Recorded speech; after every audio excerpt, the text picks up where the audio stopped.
नमस्कार साथियों, आपके अपने YouTube चैनल पर आप सभी का स्वागत है। अगर आपने अभी तक हमारे चैनल सब्सक्राइब नहीं किया, प्लीज सब्सक्राइब जरूर करें। अगर आपको वीडियो पसंद आए तो वीडियो को लाइक जरूर करें, क्योंकि आज की वीडियो बहुत ही महत्वपूर्ण है, खास तौर से उन साथियों के लिए जिन साथियों ने बार काउंसिल ऑफ इंडिया का जो एग्जाम होना है 18वां, उसके लिए रजिस्ट्रेशन किया हुआ है। उसके अंदर वो करेक्शन की जो डेट है वो क्या रहेगी, एग्जाम डेट क्या रहेगी, और आपका जो रिजल्ट है वो कब आएगा, और आप अपने एग्जाम को फर्स्ट अटेम्प्ट के अंदर ही किस प्रकार से क्रैक कर सकते हैं, इन सभी टॉपिक्स पे आज हम चर्चा करेंगे। अगर आपको वीडियो पसंद आए तो वीडियो लाइक जरूर करना। आप सभी से रिक्वेस्ट है कि आप वीडियो को एंड तक जरूर देखें। तो वीडियो शुरू करते हैं। सबसे पहले तो आपको ये पता होना चाहिए जो आपका एग्ज़ाम है वो कब होना है, और आपने रजिस्ट्रेशन करवाया है तो उसके अंदर जो करेक्शन है विंडो वो कब तक ओपन रहेगी। तो आप देख सकते हैं कि स्क्रीन पर कि भी last date of correction in registration form 19 November 2023, यानी कि जब आज मैं वीडियो बना रहा हूँ 17 नवंबर को 19 नवंबर तक आपकी जो क्या है लास्ट डेट है करेक्शन की। अगर आपने अपने एप्लीकेशन फॉर्म के अंदर कुछ गलतियां की है, रह गई है, तो उनको आप ठीक कर सकते हैं 19 नवंबर तक। कहीं ऐसा ना कि 19 नवंबर चली जाए और बाद में आपका जो एडमिट कार्ड आ रहा है उसके अंदर कोई समस्या हो। इसलिए आप 19 नवंबर से पहले पहले अपने फॉर्म के अंदर आप करेक्शन कर लें, ताकि जो admit card period of online release of admit cards for candidates दिसंबर 1 से लेकर दिसंबर 5 तक के आपके जो है एडमिट कार्ड वो आ जाएंगे। अगर आपने जो अपना एप्लीकेशन फॉर्म है वो बिल्कुल सही फिल किया है, तो उसके अंदर कोई अगर गलतियां नहीं छोड़ी है, तो आपका जो एडमिट कार्ड है वो समय पर आ जाएगा। तो इसलिए करेक्शन जो टाइम है 19 नवंबर का दिया गया है, तो उससे पहले पहले आप अपनी एप्लीकेशन फॉर्म के अंदर सुधार कर लें, ताकि आपका जो एडमिट कार्ड है वो समय पर आप तक पहुंच जाए। आपको डाउनलोड करना पड़ेगा वो। अब उसके बाद है कि भी डेट ऑफ एग्जामिनेशन 10 दिसंबर 2023 को आपका एग्जाम होना है। ये तो थी एग्जाम की बात। अब आपके मन में ये भी बात आपने बिल्कुल क्लियर कट रखनी है कि भी पासिंग जो मार्क आपको चाहिए वो भी आपके दिमाग में आपने तस्वीर रखनी है कि 45% for general and OBC candidates. अगर आप जनरल और ओबीसी कैंडिडेट है तो आपको 45% आपके एग्जाम के अंदर आपको लाने होंगे, तभी आपका एग्जाम क्लियर होगा। इस चीज को आपने बिल्कुल अच्छी से ध्यान में रखना है। अगर आप एससी या एसटी या डिसेबल्ड कैंडिडेट्स हैं तो आपको 40% नंबर लेने होंगे, तभी आप इस एग्जाम के अंदर पास माने जाएंगे। इतनी चीज। अब उसके बाद आई भाई समय कम है, क्योंकि 10 दिसंबर को आपका एग्जाम होना है और आज होगी आपकी 17 नवंबर। ये मान के चलिए आप 13 और 10 23 दिन आपके पास शेष बचते हैं। तो इनके 23 दिन के अंदर आप अपनी जो तैयारी है किस प्रकार से करें, ताकि जो आपका एग्जाम है वो फर्स्ट अटेम्प्ट के अंदर ही क्लियर हो जाए। क्योंकि दिन प्रतिदिन जो जो आए साल आपका एग्जाम होता है उसके अंदर कुछ ना कुछ नए नए रूल लागू होते हैं। पहले जो ये पासिंग मार्क का क्राइटेरिया था ये कुछ कम था, 40% थे जनरल ओबीसी के लिए और 35% थे एससी एसटी कैंडिडेट्स के लिए। बट अब की बार इस क्राइटेरिया को बढ़ा दिया गया है, 45 कर दिया 40 के स्थान पर, और 35 के स्थान पर 40% ये कर दिया, यानी कि 5% का जो आपका पासिंग मार्क का चैलेंज है वो बढ़ गया है। तो इस चीज का आपने ध्यान रखना। अब इसकी तैयारी किस प्रकार से करें, कम समय है, कम समय में किस प्रकार से तैयारी करेंगे, तो आज मैं आपको बताऊंगा कि आप कम समय में भी रहकर आप अच्छी प्रकार से तैयारी कर सकते हैं और फर्स्ट अटेम्प्ट के अंदर ही आप उसको 100% आप एग्जाम को क्लियर कर पाएंगे। तो वीडियो एंड तक जरूर देखिए आप। ये आपका सिलेबस है। ये सिलेबस जो साइट पर दिया गया है, ऊपर syllabus for all India bar exam 17, लेकिन 17 का रेटिंग का जो सिलेबस है वो सेम है, उसके अंदर कोई चेंज नहीं है। यहाँ पर जो दिए गए हैं topics subject, constitutional law, number of questions यहाँ से आएंगे 10। उसके बाद IPC Indian penal code 8 number का, यानी कि 8 क्वेश्चन आएंगे। CrPC criminal procedure code 10 number का, यानी कि 10 क्वेश्चन यहाँ से आएंगे। CPC code of civil procedure, यहाँ से आएंगे आपके 10 क्वेश्चन यानी कि 10 नंबर के। उसके बाद है 5th नंबर पे एविडेंस एक्ट, यहाँ से आपके आएंगे 8 क्वेश्चन, 8 नंबर के। उसी तरह से आगे देखिए आप, alternative dispute redressal including arbitration act, यहां से आएंगे आपके 4 क्वेश्चन 4 नंबर के। 7 नंबर में दिया हुआ है फैमिली लॉ, 8 नंबर का यहां से आएगा, 8 क्वेश्चन यहां से आएंगे। पब्लिक इंटरेस्ट लिटिगेशन 4 नंबर आपके क्वेश्चन आएंगे, 4 ही आपके नंबर आएंगे और 4 आपके क्वेश्चन आएंगे। उसके बाद है एडमिनिस्ट्रेशन लॉ, 9 नंबर पे है एडमिनिस्ट्रेशन लॉ, 3 क्वेश्चन आएंगे 3 नंबर के। फिर 10 नंबर पे जो दिया हुआ है professional ethics and case of professional misconduct under bar council of India rules, ये आएंगे आपके 4 क्वेश्चन 4 नंबर के।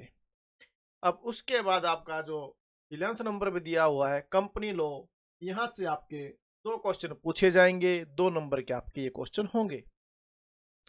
उसके बाद है 12th नंबर पे इन्वायरमेंटल लॉ, 2 क्वेश्चन पूछे जाएंगे 2 नंबर के। उसके बाद आपका साइबर लॉ, 2 क्वेश्चन 2 नंबर के। Labour and industrial law, 4 question पूछे जाएंगे 4 नंबर के आपके क्वेश्चन।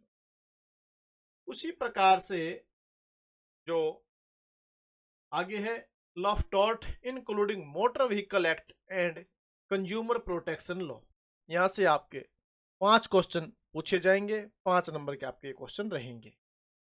उसके बाद है law related to taxation, 4 question आएंगे, 4 नंबर के आपके क्वेश्चन होंगे। अब उसके बाद है law of contract specific relief property laws negotiable instrument act, 8 question पूछे जाएंगे, 8 नंबर के आपके क्वेश्चन रहेंगे। अब उसके बाद है land acquisition act, 2 question 2 number के। लास्ट एंड फाइनल है आपका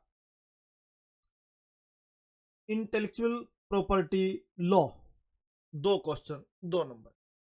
ये थे टोटल 19 बेयर एक्ट आपके, और इन सब से मिलाकर आपके हो गए 100। अब आपके पास क्या है, समय कम है, आप इन सभी बेयर एक्ट्स को नहीं पढ़ सकते।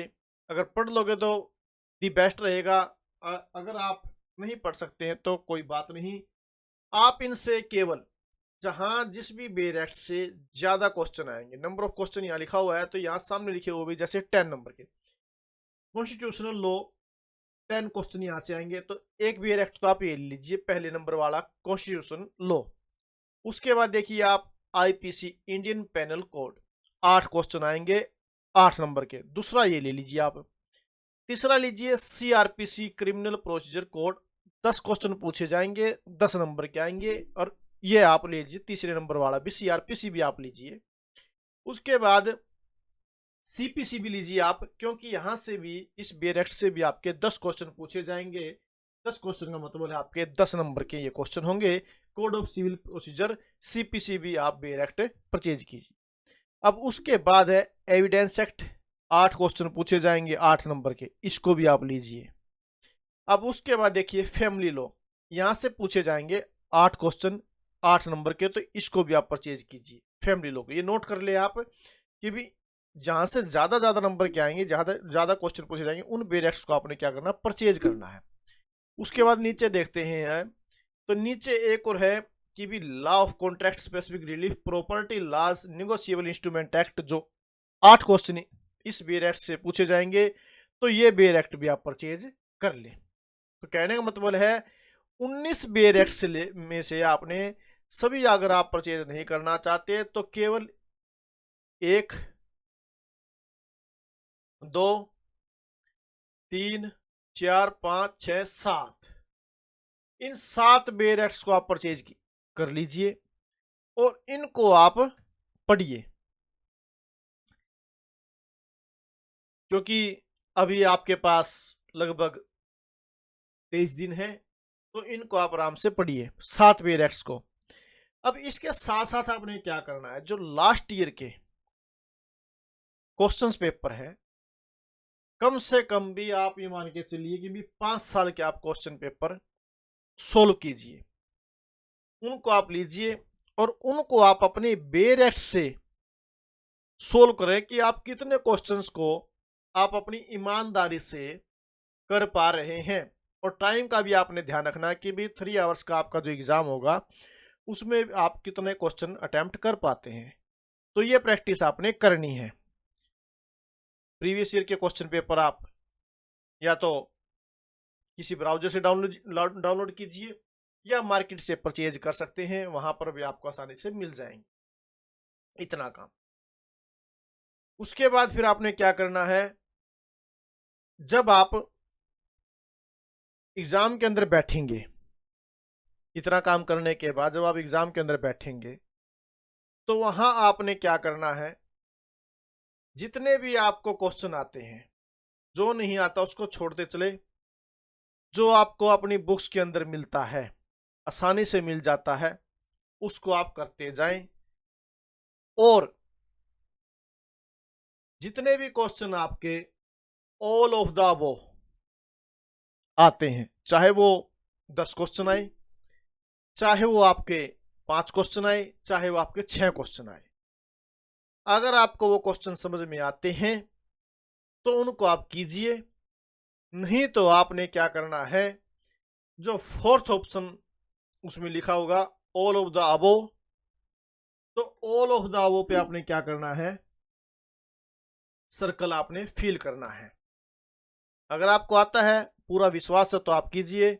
नहीं तो आपने जितने भी क्वेश्चन दिए हुए 6, 7, 8 जितने भी आएंगे, सभी पे आपने क्या करना है, ऑल ऑफ द अबव करना है।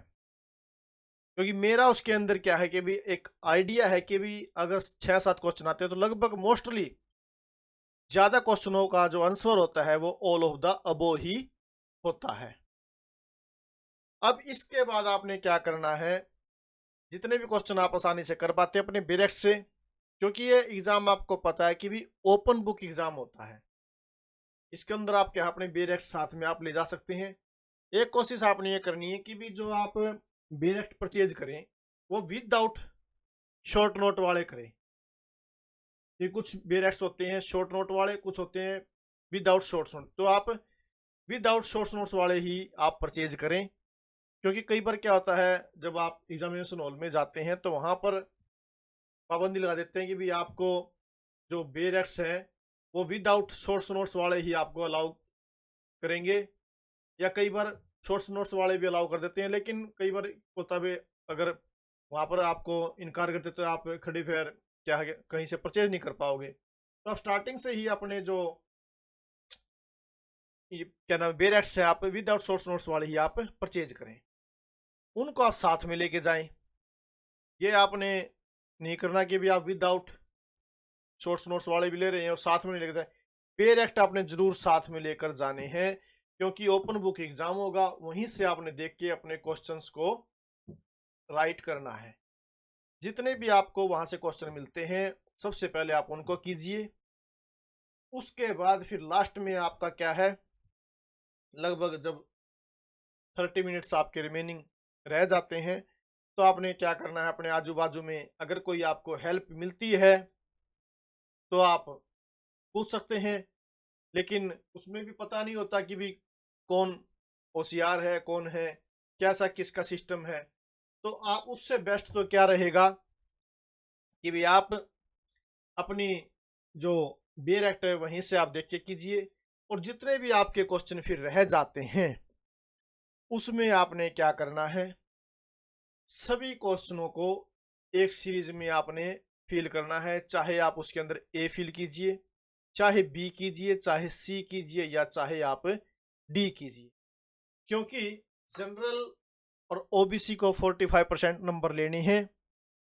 तो मेरा ये मानना है कि अगर आप अपने बेरेक्ट से ये मान के चलिए कि भाई आप 30 क्वेश्चन अपनी ईमानदारी से आप कर लेते हैं, अपनी बेरेक्ट से आप देख के। उसके बाद आपके 5 या 6 क्वेश्चन जो है ऑल ऑफ द वो वाले आ जाएंगे। उसमें से भी आपके 90% जो क्वेश्चन है वो ठीक हो जाए। मान लीजिए कि 6 आ गए और 6 के 6 आपने ऑल ऑफ द वो लगा दिया और उसमें से आपके 4 क्वेश्चन ठीक हो गए। फिर हो गए आपके 34। अब आपको लेनी है 45, तो अब आपके नंबर रह गए 11 और क्वेश्चन आपने सोल्व कर दिया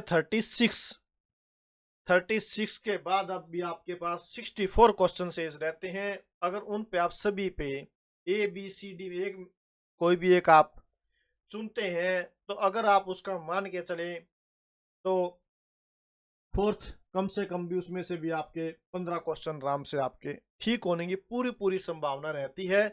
और आप इस ट्रिक के साथ आप आसानी से आपका एग्जाम क्लियर कर पाओगे। ये नहीं करना कि आपने 3 क्वेश्चनों पे A लगा दिया, फिर 3 क्वेश्चनों पे B लगा दिया, फिर C लगा दिया या आपने D लगा दिया। ये मैं आपको अपने खुद के जो आप मेरा एक्सपीरियंस है, क्योंकि मैंने भी लास्ट ईयर जब ये AIB का एग्जाम 17 एग्जाम जो मैंने क्लियर किया, मेरा खुद का पर्सनल एक्सपीरियंस है कि भी मैं आपके साथ जो शेयर कर रहा हूं। तो आपने इसी प्रकार से अपना जो एग्जाम है वो क्रैक कर पाओगे। सबसे जरूरी है कि आपने सबसे पहले बेरेक्ट परचेज करने हैं। बेरेक्ट परचेज करने के बाद ही आपने उनको पढ़ना है, साथ में लेके जाना है। और ये जो मैंने आपको ट्रिक बताई उसको अगर आप फॉलो करेंगे तो आपका जो एग्जाम है वो फर्स्ट अटेम्प्ट के अंदर ही आपका आसानी से क्लियर हो जाएगा। तो अगर आपको वीडियो पसंद आई तो प्लीज आप वीडियो को लाइक जरूर करें, अधिक से अधिक शेयर करें और चैनल सब्सक्राइब जरूर करें और बेल आइकन जरूर क्लिक करें। उसका बेनिफिट ये होगा कि भी जैसे ही एडमिट कार्ड से संबंधित जानकारी, एग्जाम से संबंधित जानकारी या रिजल्ट से संबंधित जानकारी या अन्य कोई नई जानकारी आती है तो उसके ऊपर वीडियो मैं बनाऊं और उसका नोटिफिकेशन आप तक साथ के साथ में पहुंचता रहे। Thank you very much.